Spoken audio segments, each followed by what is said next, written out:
Good morning, students. In the last class, we have discussed the function of the stem and what is leaf, what are the functions of the leaf. We have learned that water is supplied to the leaves through stem. But from where does this stem get water? The answer is root.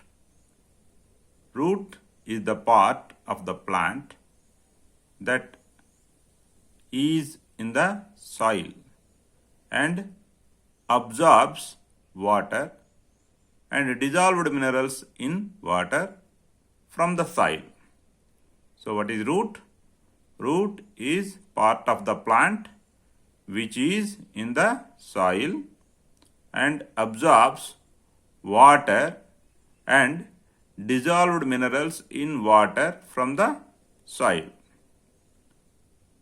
Okay, what are the functions of the root? Root mainly helps in two functions. Number one is roots help in holding the plant firmly in the soil, or we can simply say that roots anchor the plant to the soil. What is anchor? Fixing. You might have seen anchor of a ship. Okay, if anchor is placed near the shore, the ship will not move from that place. It is getting fixed to the shore. In the same way, roots anchor the plant to the soil. What is the second function? Roots absorb water and dissolved minerals in water from the soil and supply the water and minerals to the stem. Okay, so totally two functions are there. First function is roots anchor the plant to the soil. Second function is roots absorb water and dissolved minerals in water from where? From the soil and supply the water and dissolved minerals in water to the stem. There are two types of roots. There are two types of roots among the plants. All plants do not have only one type of root. Based on the type of the plant, there are two types of roots. They are tap roots and fibrous roots. Tap roots. What is tap root? In this type, there is a main central root and side smaller attached roots. In taproot system, there is one main central root and side smaller attached roots. The main central root is called the tap root. The main central root is called what? Tap root. And the side attached roots are called lateral roots. Side attached roots are called lateral roots. So in taproot system, there is a taproot and lateral roots. What is taproot? The main central root is called taproot. And what is lateral root? The side attached roots are called lateral roots. Tap roots grow much deeper in the soil. Tap roots grow much deeper in the soil. And tap roots are present in special plants called dicot plants. What are dicot plants? You all might have seen the seeds of the plant. If you open the seed, if two parts are there in the seed, two lobe-like structures. Okay, if you open the groundnut seed, open the outside seed cover, okay, you can see two lobe-like structures. If the plant is producing such seeds, then such plant is called a dicot plant. So, tap roots are present in dicot plants like grams, that is Bengal gram, green gram, black gram, like that. So many types of grams, all Togri bela, Uddi bela, okay, Hesaru bela, all these are called grams, right? Banyan, big tree, mango, tamarind, all these trees, okay, they come under dicots only. Their seeds will have two parts in them. So these are called dicot plants. In dicot plants, taproot system only is present. Taproot containing plants have reticulate venation in their leaves. Taproot containing plants have reticulate venation in their leaves. Okay. Taproot containing plants have reticulate venation in their leaves. Taproot containing plants have reticulate venation in their leaves. In the last class, we have learned that there is a relation between reticulate venation and taproot system, parallel venation and fibrous root system. Okay, so there is a relation between root system and type of venation.